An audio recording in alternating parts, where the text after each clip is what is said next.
All right, come on in, grab your seats. Try to sit if you are having trouble. Looks like you're having trouble. Okay, welcome everyone to the BML seminar series. I'm super excited to introduce Dr. Allison Hall today. Allie is a new postdoc in the Brown Lab and Dr. Jay Stakowicz's lab. She's coming from her PhD at the Virginia Institute of Marine Science. She finished her PhD and like a week later moved here.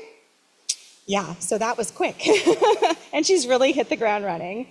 In her PhD, she focused on seagrasses as a model foundation species to examine how natural and human-driven stressors shape meadow structure and ecosystem functioning, which we're going to hear about today. And although much of her previous work focused on abiotic stressors and anthropogenic stressors, here during her postdoc, we're getting her really excited about eelgrass wasting disease. And so she's incorporating her newfound interest in disease in questions I think that she's excited. I hope she's excited about. So she just started this past June, and she's really hit the ground running. It's been such a joy so far continuing to be a joy to work with Allie. She got here, and less than a week later, we set up a really ambitious field project. And then a month after that, set up another really ambitious field project. And she's currently in the middle of the takedown of one of those really ambitious field projects. So you're seeing a talk made by this brilliant scientist who's also been up since 4 a.m. the past couple of days. So way to go, Allie. I like to ask for a fun, before I forget, Allie is a new member of our BML community, and so welcome. And also, she's becoming a fantastic contributor to our community and is starting the Waterlust Trivia BML version. So if you're excited about trivia, and even if you're not, you should join the team. We'll resend the emails so you can make sure to join the team. And then I also like to have a fun fact about our speakers. And Allie's fun fact is that she was in the Macy's Day Parade in the marching band when she was in high school, which is so cool. Okay, let's welcome Allie and take it away. Awesome. Thank you so much, Anya. Is this volume okay? We're trying to move. Perfect. Thank you so much for coming out today. It's a real honor to be able to chat about my past work that I did in Virginia with my new community here at BML. So I'm very excited to talk about a couple of the projects I did at my time at VIMS, and they all centered, as Anya mentioned, around seagrass meadows, and in particular, how you might explore stressors of seagrass meadows across ecological scales. So coastal ecosystems are something a lot of us are very familiar with.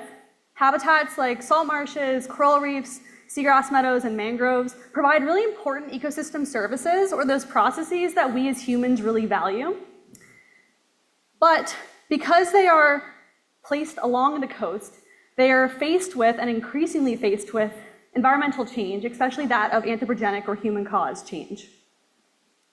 And this environmental stress or change can come at a variety of ecological scales. At the local scale, a singular habitat could be stressed by something like aquaculture or bottom trawling. At the more regional level, there might be widespread issues of eutrophication or overfishing that is causing stress throughout the system. And at sort of the global or really high level, we have these really persistent issues of coastal acidification and climate change-driven temperature increases, or sea level rise. And despite what scale these stressors occur at, they can all really impact the processes that form the backbones of those ecosystem services. So for example, any varieties of these stressors might impact the productivity, the growth form of the foundation species that are building that ecosystem, or the biodiversity that is using that habitat. And seagrass meadows are just one of those habitats, but as you know from my introduction, it's one that I have focused quite heavily on. They provide a lot of those really important services, but they also are in decline sort of worldwide, although there is regional variability, so some meadows are doing better than others. And I like to remind us that these seagrass meadows are not just a green, ubiquitous platform for which these ecosystem services are being performed on. They are formed by species and organisms themselves. And so we need to understand how these stressors are impacting the building blocks of these habitats to understand how they are reacting to these sort of changes. So in my talk, we're going to chat again about a couple projects that explore stressors across scales.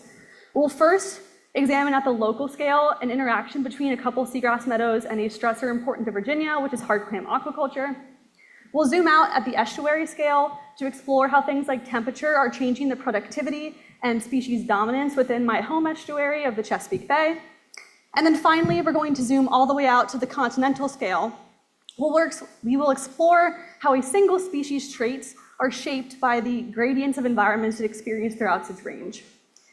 And although I will now refer to these as case studies, you may see that perhaps this talk is framed as something of an exit seminar and is very similar to the talk I just gave 2 months ago at VIMS. So thank you for letting me repeat it and talk about a lot of the work I'm very proud of. So let's dive into that local interaction. Again, we're going to be looking in Virginia's coastal bays, which I'll introduce you to, and how they're being impacted by hard clam aquaculture. And if you're not familiar with the coastal bays of Virginia, although, and with this audience, I should have started with perhaps a larger map, assume we're now going to the East Coast. We are zooming in, and that first inset map is taking you to the Chesapeake Bay, and then we're finally zooming in on some of the coastal bays of Virginia. These are the bays that have full access to the Atlantic Ocean. They are fully saline, and they're really precious to us as seagrass scientists, hopefully worldwide, because they're the site of the largest and most successful seagrass restoration in the world. Where in the past 20 years, we've gone from almost no seagrass to over 9,000 acres of thriving, healthy Zostera marina or eelgrass meadows. However, these beautiful seagrass meadows are not the only thing inhabiting these coastal bays.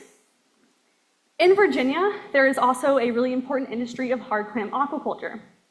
And while we know all of the different ecosystem services that seagrass meadows might provide, these hard clam aquaculture sites are also really important. They're incredibly economically valuable to Virginia, contributing to almost $58 million annually, and Virginia is the largest producer of hard clams in the United States. They also have a deep cultural significance to the communities of the eastern shore of Virginia, as they are the livelihood that many families have had for generations. And aquaculture sites can also have their own suite of ecosystem services they provide. And there's this perceived conflict between hard clam aquaculture and seagrass because they both use the bottom. So seagrasses are plants, they grow in the benthos, and hard clam aquaculture, particularly in Virginia, is done at the bottom as well. Sea clams are covered with these large nets in order to protect the crop from predators like stingrays, and those nets smother and kill off the seagrass beneath them. And there's this idea that these two uses, or bottom uses, were going to be coming into conflict. And that is because past work from one of my lab mates, Grace Breitenbeck, showed that although the overlap in our system, meaning Virginia's coastal bays, is minimal, with only about less than 100 hectares of overlap between the two, it accounted for 12% of farm area in the region. And that amount of overlap is increasing. And in the past 20 years, we've had an increase in that amount by over 2,500%. So this is work that was actually mandated by the state of Virginia from our lab to perform, because current best management practices state that leases should not occur in areas that there are seagrass or there has been seagrass in the past 5 years.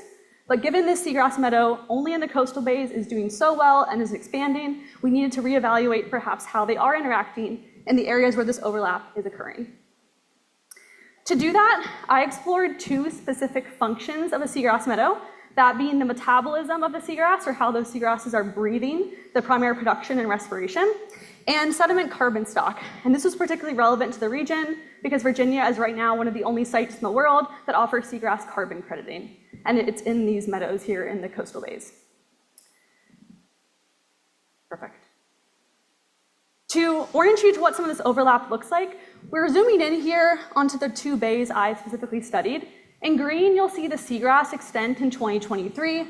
In brown, you have the currently held shellfish leases, and in blue are the two of the leases that I sampled where this overlap is occurring.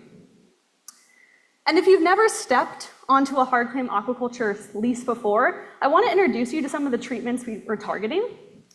In Virginia, these long nets are typically planted in pairs, where there's an alternating aisle width in between them, either a skinny 3-foot or a wide 8-foot aisle. So throughout this study, we compared how treatments within the lease, meaning beneath the nets themselves and in these aisles, compared to the natural meadow or naturally bare areas as reference. We also looked at areas that had previous aquaculture, and that's because these nets kill the seagrass beneath them and leave these perfectly formed net scars. And so we were interested what the implications of the aquaculture treatments were after that.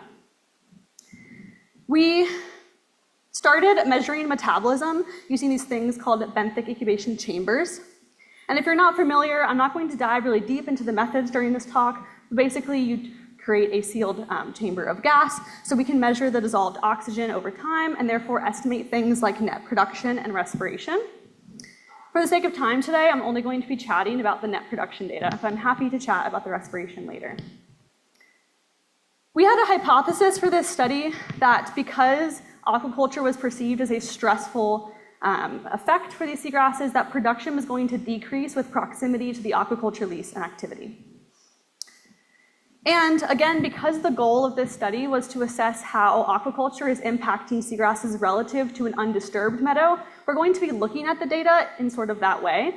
So anything above 0 means there were measurements higher than that of the natural meadow, and anything below 0 means the measurements were lower. And if we look at one of our first outings where we tried to understand how areas beneath the clam nets themselves compared to naturally bare and natural undisturbed seagrass meadow, we will see that the clam nets significantly decrease the production of that area. And although this graph again shows us relative numbers compared to the natural meadow, I wanted to plop the averages to show that both of these treatments were net heterotrophic. And as we expand this graph to instead look at all of our aquaculture treatments, what I want you to take from this is that there's not a lot of significance. So all of those aquaculture treatments that we thought were going to be important actually did not differ significantly from that of the undisturbed meadow, meaning these aquaculture treatments, as long as they weren't directly beneath the net, were not impacting the meadow's production. And if you're curious about this little point that is a net treatment but is not significantly different, I think that's best pointed out if we plop this graph up and instead look at a very similar graph, but this time we're just looking at the amount of seagrass biomass. And what I want to point out is that this was a new net that had just been placed 2 months before, and so the seagrass simply had not died yet beneath it. And so that is why we had some production in that area. And so perhaps even production is able to be maintained until the seagrass below fully dies out. And these nets are placed for about 2 years. So this is very early on to its life cycle. So in terms of our first hypothesis, we were incorrect. Unless you were directly beneath the net, production did not seem to be impacted by the aquaculture. And if we examine the sediment carbon stock, which we assessed using these push cores into the benthos, I'm not actually going to take you through the data, but what I want you to understand is that we anticipated a similar result. We thought it was a stressful experience. It would reduce the ability of these seagrasses to store carbon, and none of the aquaculture treatments differed significantly from that of the undisturbed meadow. So once again, we so far have found that yes, these nets do kill seagrass, but these areas that are just inches away from the nets themselves are functioning very similar to that of an entirely unaffected meadow, which is not what we anticipated. But so far in this entire project, we had come at it with a view of how is the aquaculture impacting the seagrasses. And one of the really cool parts of working with these industry partners that allowed me onto their lease was that we could then start to brainstorm after chatting with them about what might be happening in the reciprocal. How are the seagrasses actually affecting the aquaculture themselves, specifically their crops of the clams? We thought that perhaps the seagrass might be providing some sort of pH refuge. Maybe we'd help them grow if there was seagrass around because they're helping sort of not have them affected by coastal acidification. So we wanted to test the impact of seagrass on clam growth within the lens of aquaculture. To do this, we deployed a lot of baby seed clams for about a growing season over the course of 76 days. We deployed these clams either in bare sediment or seagrass within a lease, and then we either covered those treatments with a net, which they used in aquaculture, or left them open. And when we grabbed these clams again at the end of the summer, we were able to assess growth on the shell because we painted their lips before we threw them out, and so we could assess new growth.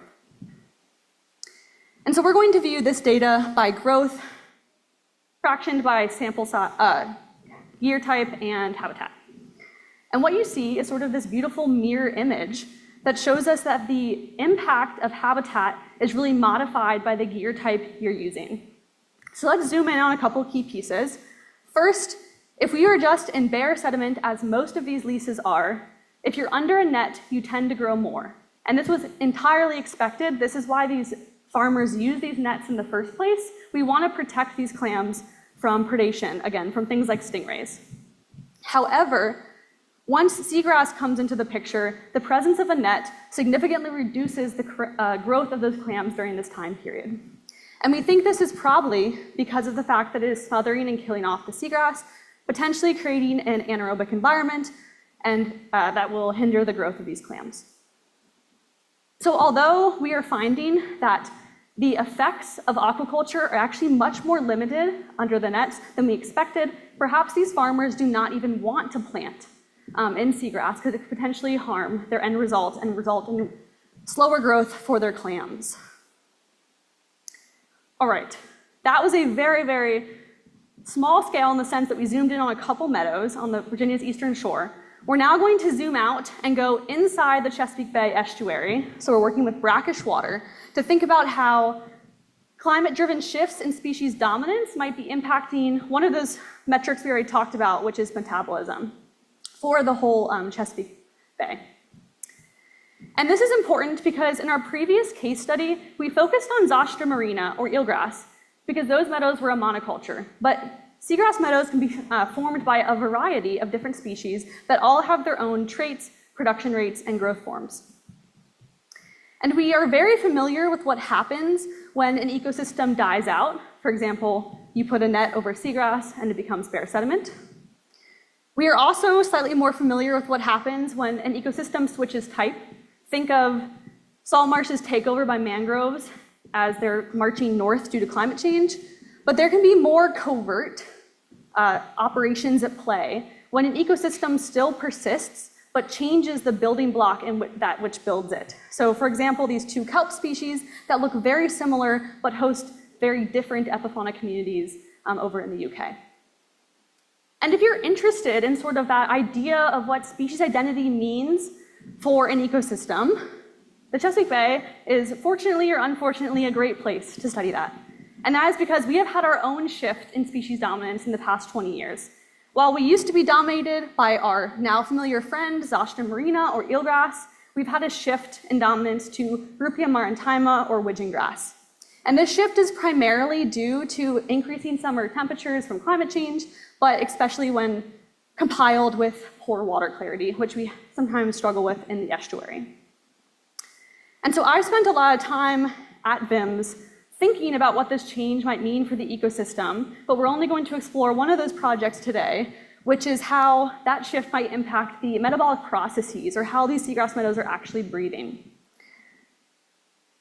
Again, we are now familiar with the fact that I tend to favor benthic incubation chambers. And so we have our clear chambers that can look at things like net ecosystem production, our dark chambers that prohibit sunlight and therefore can look at respiration. But for this project, we added additional treatments. So not only did we have some of these chambers that looked at Zostera and Ruppia, we also had blanks in order to quantify the amount of metabolic contributions from the sediment and water column, but also chambers that were housed over artificial seagrass units that were allowed to recruit epiphytes so that we could determine the epiphytic contributions to that metabolism as well. And we deployed almost 300 of these throughout a variety of sites in the lower Chesapeake Bay, as well as one site every 2 weeks from May to September, in order to quantify how these species are changing the metabolism of meadows, both on the temporal and spatial scales. And if you're familiar with metabolic data, you know that the importance of these blanks come at the fact that we can take what is an ecosystem measurement from the chambers, the seagrass chambers, to eventually a producer-only measurement of specifically seagrass net primary production. And we can do the same with respiration, which eventually gets us as seagrass gross primary production and respiration, which is what I'm going to be presenting on today for the sake of time. So our hypothesis for these, for this chapter was sort of fed by the current global rates that are established for Zostera and Ruppia, although metabolic rates within the Chesapeake Bay had not been quantified for the past 60 years. And we expected that Zostera would have a higher rate of gross primary production than Rupia because it is a larger bodied species that tends to have higher rates in the literature. And when we look at our data, here we're going to have GPP, gross primary production on the Y, separated by our species.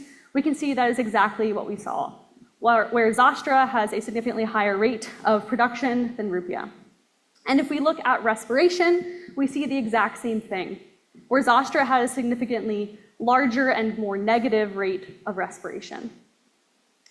So this ended up being true and matching what we expected. We also thought that Rupia's metabolism was going to be more variable through space and time than Zostera. That is because if you know anything about Rupia, you know it gets a lot of bad flack. It's a weedy species, it's a boom-bust species. It tends to have an incredibly chaotic sort of existence through space and time, and we thought that would be reflected in its production, and is going to be very impacted by environmental changes. And while I'm not going to actually walk us through any of the models or the data, I think this can be shown by the fact that if we take a look at our two violin plots, the Zostera violins are actually much taller. So Zostera actually has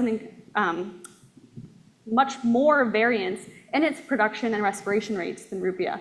So this was actually incorrect.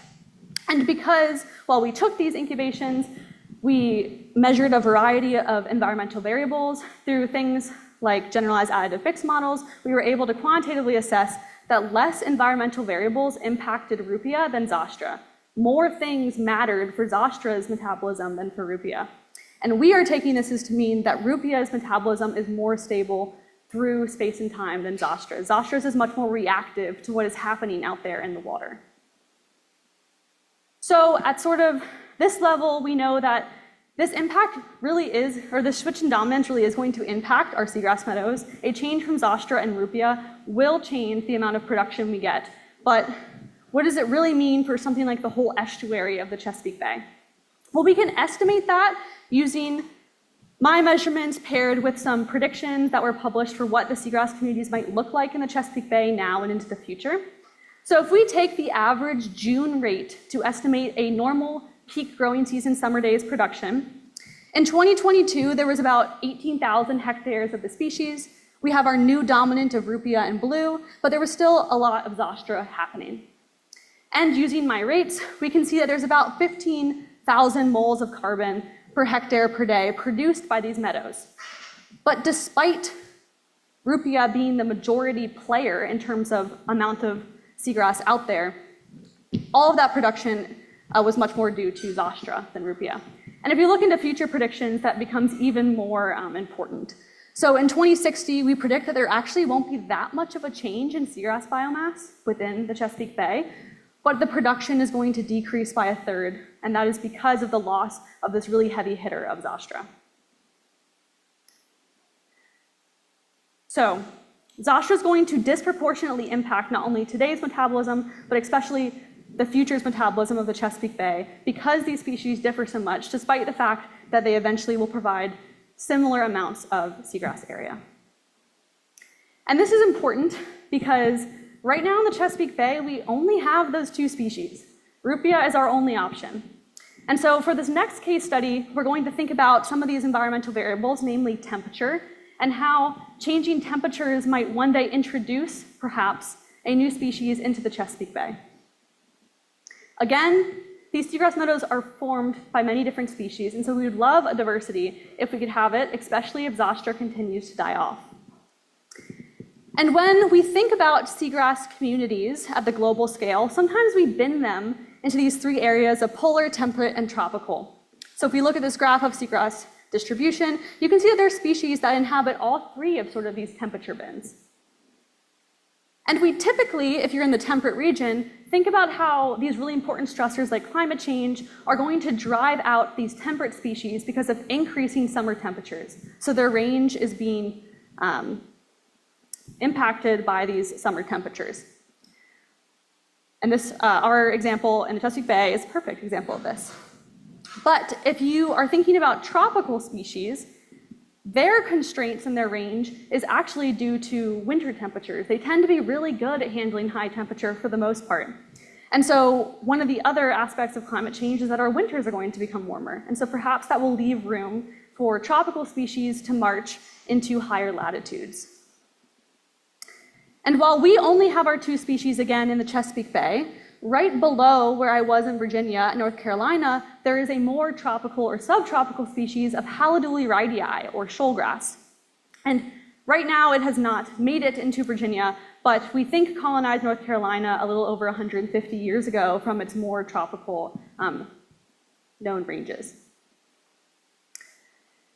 And again, while we spend a lot of time thinking about summer impacts of climate change, we know that although this is major and important, wintertime temperatures are also increasing, and that might allow for new species movement. So for this study, we really had two goals. One, to assess, are winter temperatures changing in these shallow water areas where seagrasses are actually living in the Chesapeake Bay? And second, explore how these three species that live around Virginia are being impacted by different degrees of cold winter stress. We fully expected that, yes, winter temperatures are going to be increasing. This has been published for the Chesapeake Bay, just in deeper water, and we thought it would be following the rest of sort of the region. And that species were going to show different responses to this cold stress, which we'll explore more in a moment. In order to assess temperatures, I leveraged a lot of data that my previous lab had been collecting for almost the previous 25 years, where we have in situ water temperatures, or water temperature loggers in a bunch of sites in the lower Chesapeake Bay, and through a variety of steps, we eventually got to sort of these winter metrics that we're going to look at today.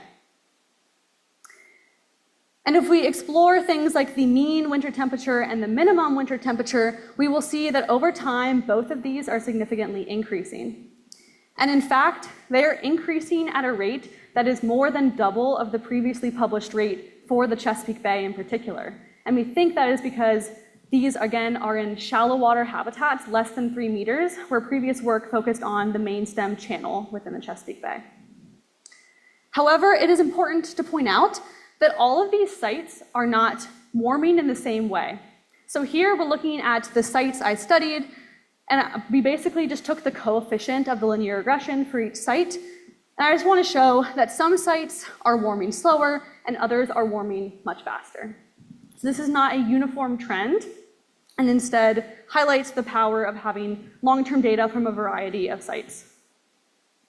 So yes, of course, winters are warming, but they are warming much faster than we anticipated they would in these shallow water habitats. So now we need to assess how are these species actually going to react to that change. To do that, I conducted a 4-month greenhouse experiment where we took our Virginia populations of Rupia and Zostra, as well as populations of Haliduli from North Carolina, and submitted them to a variety of cold stress treatments. These were either a control or they were lowered until some minimum temperature that again increased in intensity, or the temperature lowered depending on the intensity of the stress.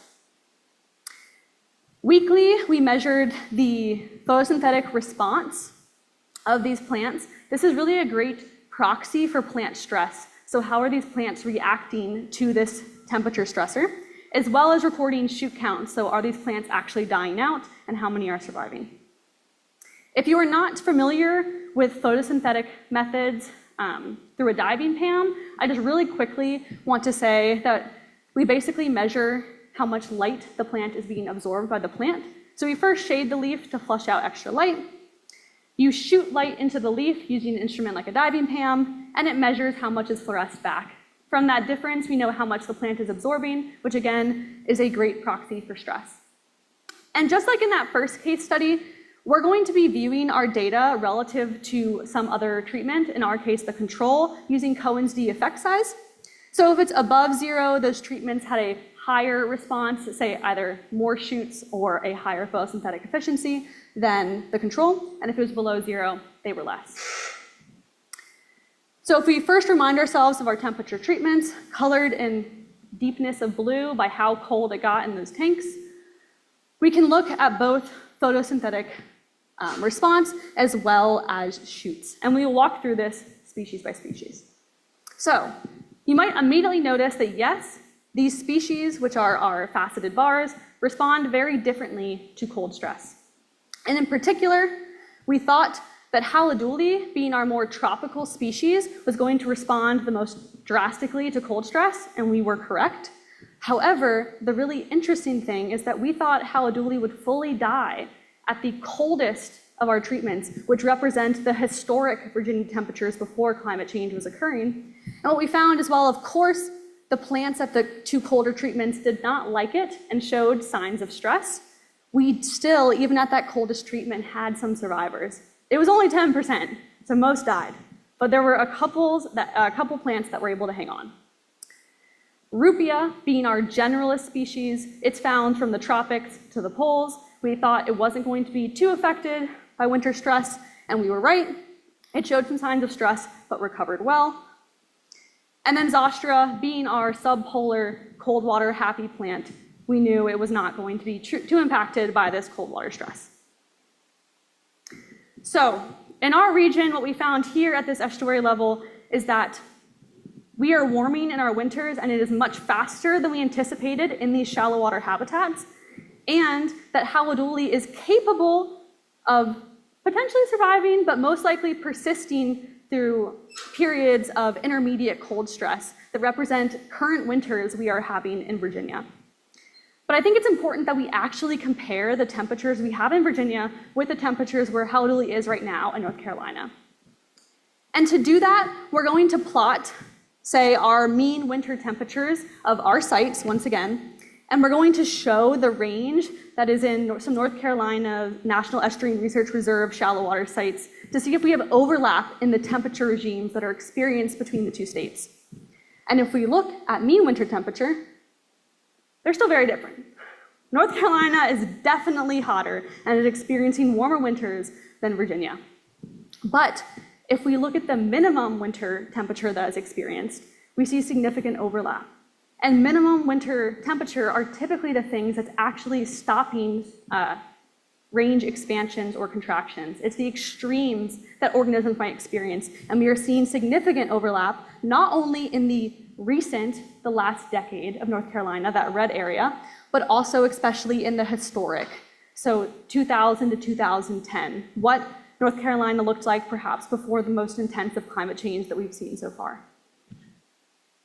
So yes, Virginia is getting warmer, especially in the shallow water areas. Potentially, Haliduli might be able to handle some intermediate cold stress. And modern day winters, Virginia winters are starting to look like North Carolina, and if our trends persist, will certainly encompass North Carolina winters in the next 100 years. However, I want to highlight again that most of the Haliduli at that coldest treatment did die. So while there's the ability for some persistence, perhaps not long-term survival of the species in Virginia currently. All right, finally, let's zoom out all the way to the continental level. There's a lot of change in the environment, but these species are able to grow over these large areas. So how is a single species being impacted by these changes in the environment? To sort of examine that, we're going to go back to our friend Zostera marina and think about how environmental gradients across the North American continent might be shaping seed traits within the species. And latitudes are some of the largest ecological gradients on Earth. They provide sweeping changes in not only sea temperature, but also the amount of light that is available to each latitude. And both of these things are really important when you work with plants. And even if we zoom into something like a continent, we still are able to see these really large-scale changes in environmental variables. And knowing that Zostera marina, or eelgrass, is able to take up or inhabit a large range, how might it be shaped by the fact that it's able to persist across all of these large environmental gradients? And if you want to sort of explore how traits might be influenced by environmental gradients, seeds are a great place to do it in seagrass, and that's because we really care about them. Seagrasses are marine flowering plants. They reproduce by seed, so seeds are an integral part of their life history. The size of a seed can be really important. We especially know this from our terrestrial partners.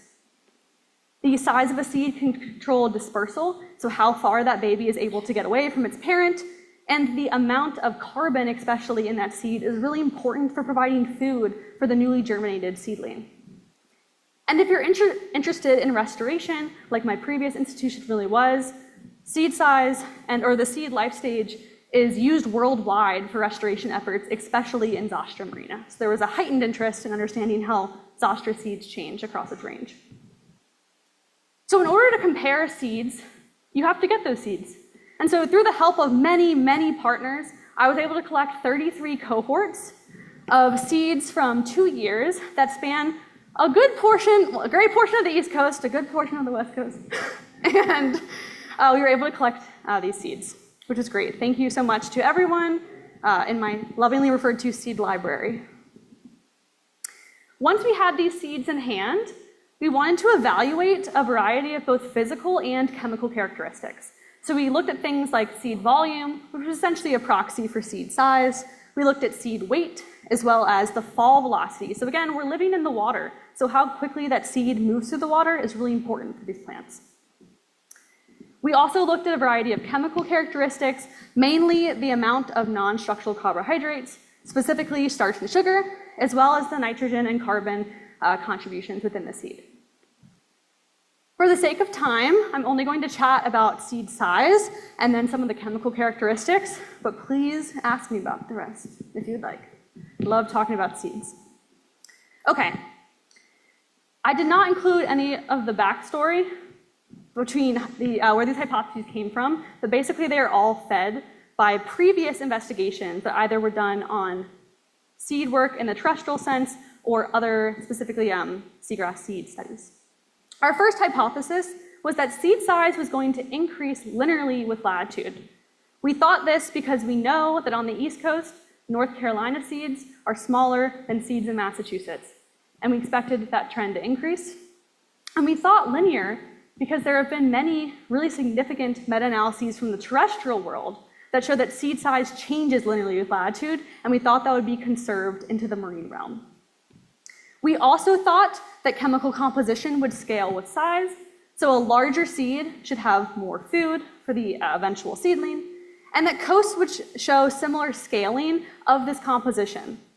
There are many differences amongst the Pacific and the Atlantic. However, it's the same species, and they're experiencing more or less these same large-scale changes in these environmental gradients, and so we thought that would also be conserved within the species. One of my favorite ways to view this data is by organizing all of my populations by increasing latitude. So here we're starting south and heading north because we're in the northern hemisphere, and we have seed volume, which is a proxy for size, on the bottom. And you will see this color scheme reserved throughout the rest of this talk. So remember, the East Coast is purple and West Coast is blue. But what you might immediately see is that there is nothing linear about this pattern. And this is even easier to see when we pull out our predicted model from our generalized additive mix model, where we see that not only is these patterns in seed size significantly nonlinear, but there seems to be a peak at sort of this mid-latitude level that persists across both coasts at about 42 degrees of latitude. And if you're curious what a difference of 10 millimeters cubed looks like in these seeds, this is one of our smallest seeds, North Carolina, versus one of our largest over here on the West Coast, which tended to be larger on average than the East Coast. So we are not working with a linear pattern, which again was really surprising because this is not what happens in the terrestrial realm, meaning these marine angiosperms seemingly are reacting differently to these gradients than our terrestrial counterparts. So if we dive into some of, perfect. And this is even more surprising because other aspects of the plant, such as their flower phenology, the timing of their flowers, do react very linearly with latitude. So using our collaborators' collection date as a rough proxy for peak flowering times, the flowers are producing their seeds that should be hopefully very correlated. We see that there is a really strong and significant relationship between flowering time and latitude, and something during that step is causing this relationship to become nonlinear when we think about things like seed traits like seed size. Very interesting. All right. So now let's pivot into some of our chemical characteristics and open up the seed coat. We're going to look at specifically starch and sugars first across a seed's weight, which again was really tightly correlated to size. So you can essentially use them interchangeably, or volume in particular. And what we see is what we expected, which is a significant and linear increase in seed weight and amount of non-structural carbohydrates, the starch sugars. Larger seeds have more sugar than smaller seeds. Or in particular, larger, heavier seeds have more sugar than lighter seeds. And the same was true for starch. However, what's interesting is that the proportion of this did not change depending on the seed size, which we anticipated it might, only because within the seagrass restoration world, there is an idea that larger seeds are better because they have more food. And why they certainly do have more food than their smaller seeds, they don't have proportionately more food. So say 20% of a seed is starch, that is persisted despite how small or large the seed is, which was surprising. And of course, if we were to look at something like bulk carbon, which incorporates those carbohydrates, we see this incredibly tight correlation between how heavy the seed is and how much carbon the seed is, and importantly, this matches between the West and East Coast. When we look at the nitrogen, however, we start to see what might be a different story, where the slope of what I'll call nitrogen packing per seed as it gets heavier is a little bit different for the West Coast in green versus the East Coast in purple. And this really becomes clear when we look at things like the carbon to nitrogen ratio or the proportion of nitrogen within the seed, where on the East Coast, as seeds get larger, they tend to have proportionately less nitrogen, so they're packing more carbon that isn't some sort of carbohydrate. And on the West Coast, as seeds get larger, they're packing in even more and more nitrogen. And while I did not get the chance to investigate why, I think it's really interesting. So the Pacific and Atlantic populations of Zostera marina are really different. In particular, the genetic diversity in the Pacific is so much higher than that of the Atlantic, and that's due to several bottleneck events. And so perhaps this increased level of nitrogen packing on our West Coast populations is some artifact of a genotype that's just not in the Atlantic population anymore. Or maybe it's evidence of some useful adaptation that is persisting in these West Coast populations. For example, if we turn again to our partners in the terrestrial realm, nitrogen and within the seed is often correlated with seed coat thickness. This is the outer shell of the seed that protects it from other aspects of the environment. So perhaps there is some reason that our West Coast seeds need thicker seed coats than that of the East Coast seeds. But that is all conjecture at this point, although it would be exciting if someone else looked into it. So while we did see scaling with size, heavier seeds have more starch and more sugars, this scaling was not constrained between the coasts, especially when you think about nitrogen contributions. So at this continental level, despite having this one species that persists over these large environmental gradients, we do see real tangible differences in the seed traits these populations are showing. In particular, marine angiosperms perhaps are not scaling linearly as with terrestrial angiosperms, and instead showed a really strongly nonlinear pattern with seed size, peaking somewhere in the mid-latitude, potentially showing a trade-off of something like temperature and light availability. Larger seeds do have more food for that seedling, but the proportion of that food per seed weight does not change. However, we see these strong coastal differences in nutrient allocation between these populations that might be evidence of either the environment or its genetics. So, thank you so much for joining me as we sort of took from a seagrass meadow and zoomed out through a variety of ecological scales. What I want to sort of end with, as opposed to just recapping the results of all those case studies, is that studies like these are really needed. And that's because while we study or often manage ecosystems at one level, environmental change is occurring at multiple at once. We need data points from studies that evaluate stressors at a variety of scales so that we can one day compile them in order to better predict better conserve, and better manage aspects of the environment like seagrass meadows so that we can understand how they might handle future stressors that are going to be occurring as we know they will. So thank you so much. Unlike an exit seminar, I will not take you through a bunch of pictures. I've removed those slides. So instead, I just want to say thank you so much, especially to the members of my seed library, to my industrial partners, especially those in the clam aquaculture world, and the various funding sources, research collaborators, and research support partners I've had over the previous 6 years of them. So I'm happy to take any questions.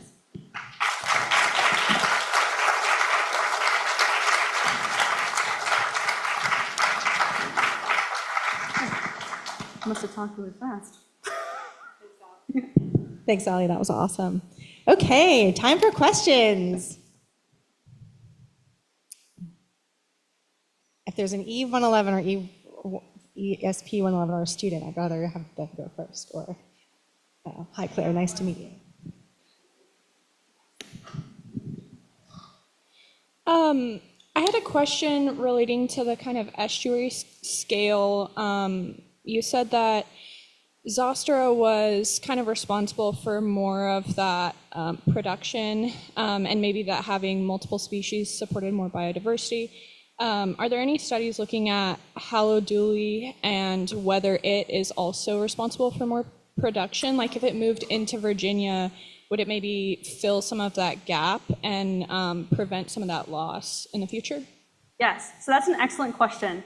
And the data we currently have is basically from what I first referenced that informed our hypotheses, which is sort of these global meta-analyses that compare the genus of Zostra, Haloduli, and Rupia for the most part.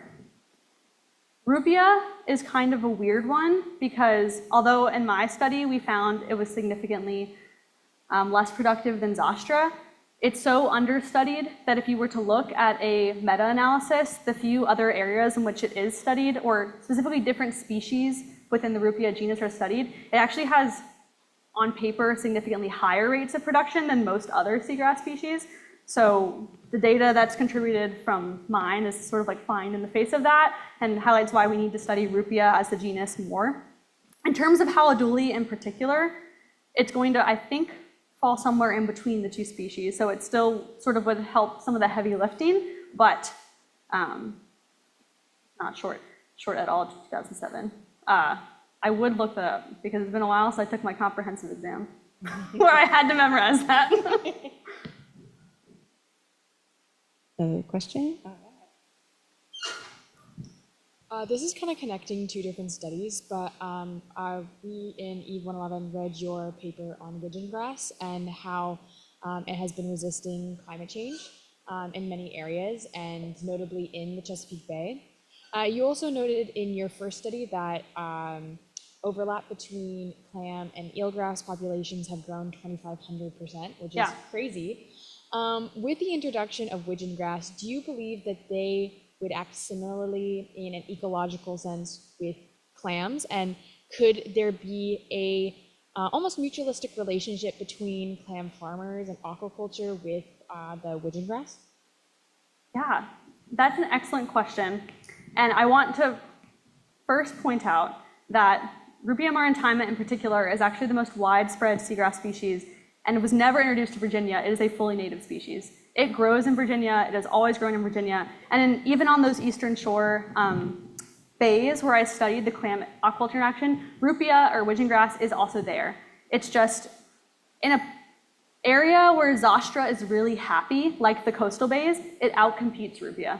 So actually it pushes it out, and that's why we don't see vast meadows of something like widgeon grass in those areas. But there is still that conflict between aquaculture and seagrass within the estuary, and that's where Rupia or widgeon grass is even more prevalent. I do not know of any studies that have looked at Rupia in particular with aquaculture. If I simply had to guess, I think because of the fact that these gear types use these nets, we still would see the same decay of seagrass biomass beneath them that might still inhibit clam growth as we have found in our Zostra treatment on the coastal bay. Whether Rupia would not be as impacted by nearby leaf activity as I found Zostra was in the coastal bays, I'm not sure, because Rupia tends to be more environmentally sensitive in terms of living. That's why it was so surprising that we didn't find that Rupia was very reactive to differences in environmental characteristics, because if we have too high of a spring flush that causes the turbidity to get very high or the clarity to get very low in the Chesapeake Bay, we see huge crashes of Rupia. So I think potentially stressors like lease maintenance and crop washing of those nets might impact Rupia actually more, because it would decrease the light availability to the species, which it is really sensitive to. But thank you so much. Yeah, it's definitely going to become a larger issue as we continue to potentially lose Zostra and gain Rupia within the bay.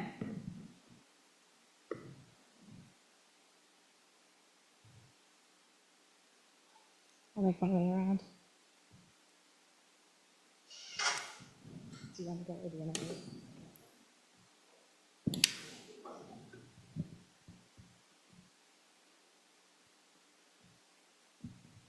Super cool, Ali. For your second study, the one comparing Rupia, Zostra, and Haliduli, did you see any differences in below ground allocation? I assume Zostra might do better because it has more stocks for overwintering, or did you see anything for Haliduli or Rupia where maybe they wouldn't allocate as much stocks to them because they don't have as harsh winters? Yes, so that is such an interesting question that I cannot answer in the lens of this study. So we did no destructive sampling throughout the study, and we're not able to complete it at the end of the study. So we do not know sort of what the change was at the end of those 4 months. But I encourage anyone else who's interested to look at some of the work that comes out of Jesse Jarvis's lab at University of North Carolina, Wilmington, who does a lot of comparison between those 3 species in North Carolina, including how they allocate biomass throughout winter and summertime stress.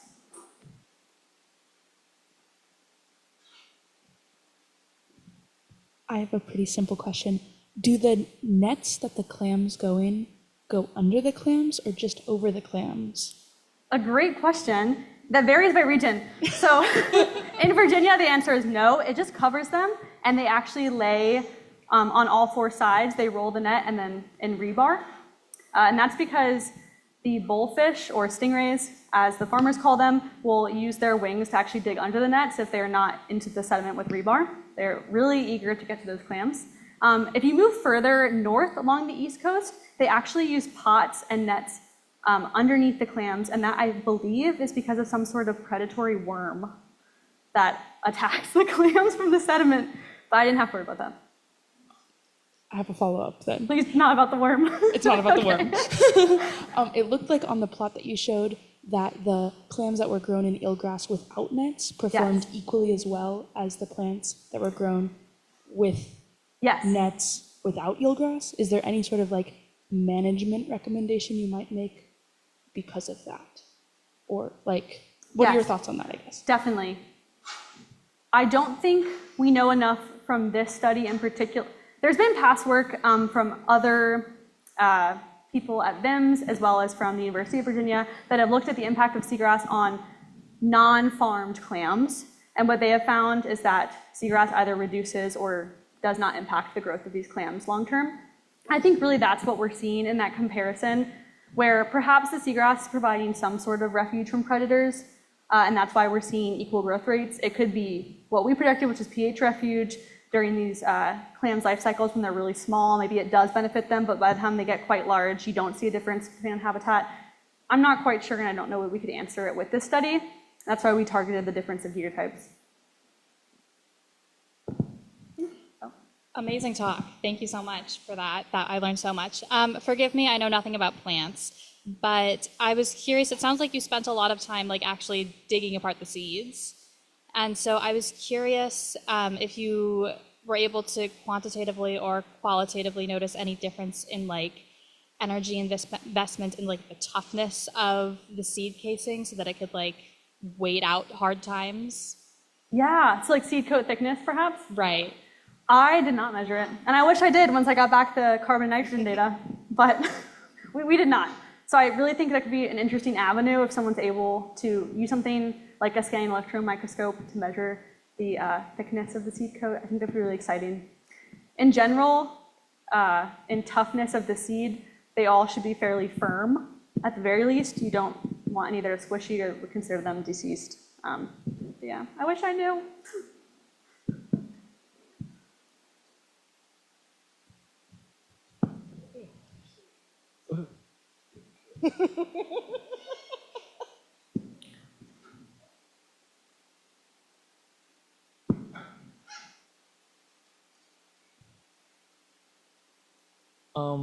This might have been shown in one of the plots, but I wasn't super clear on it. You showed the difference between like the carbon nitrogen ratios and the in between East Coast and West Coast. Yes. Did you notice any sort of trend or relationship between those values and like the latitudes?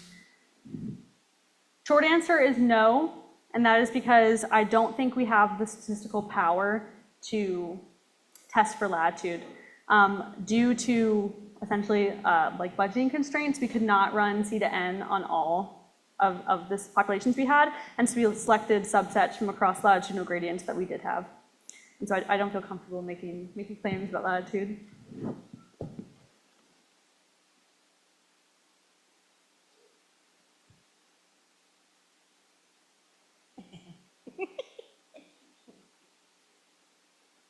And although we didn't have time for meetings today, as Anya mentioned, I'm new here, and so I'll be here for a while.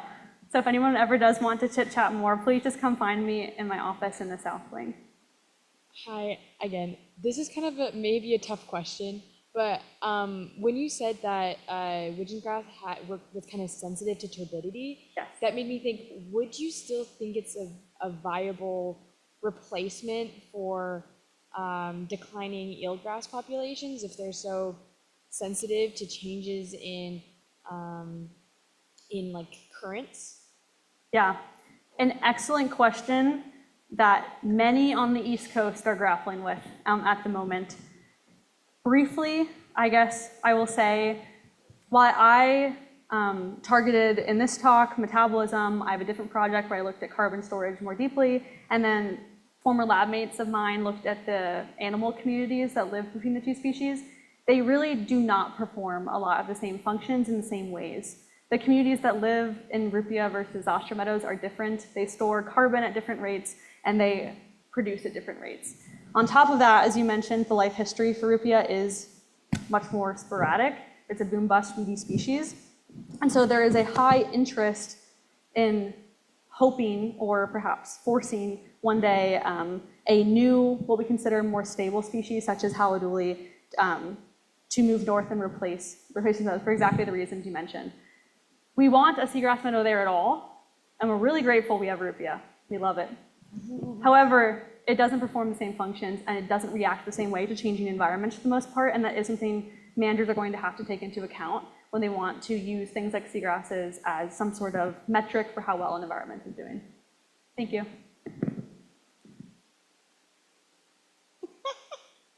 I was like, You can just come talk to me. yeah, this is the most questions I think we've ever had in this seminar. This is amazing. Okay, this is gonna be the last question. Find Allie later if you want to ask her more. Okay, this is going to be kind of a lame last question. No. So from my understanding, you were measuring individual clam growth because you marked the. Yes. So why do nets help individuals grow Yes. as opposed to just, allowing for a total biomass to be higher because of lower predation, like cumulative across? Heard. Yes. Importantly, as you, I think, correctly assumed, we were plotting growth of clams, not just the size of clams that were there. So we know we're not just losing the largest due to predation. Outside of my realm, once we start dealing with animals, but what I think is happening is that these nets provide, especially once they get fouled, some sort of physical barrier that allows the clams to not be as reactive to predator cues. And we know that basically, for lack of better words, again, don't study animals, when clams are afraid, they grow less. And they know when predators are around. And so these nets are not only Yes, that's exactly what they do. They stop feeding. Thank you, Coffee. And of course, the shellfish people. They stop feeding, so they can't grow as much. They close when predators are around. Thank you. And yeah, so when the nets are over them, they feel more comfortable feeding, like constantly. And when they're in the without the nets, they are more reactive to predators, whether it be things like stingrays or even crabs, because they're so small at that stage. Well, that was awesome. Thank you so much, Allie. If you want to ask her more questions, you. find her anytime. She's not in the middle of an experiment.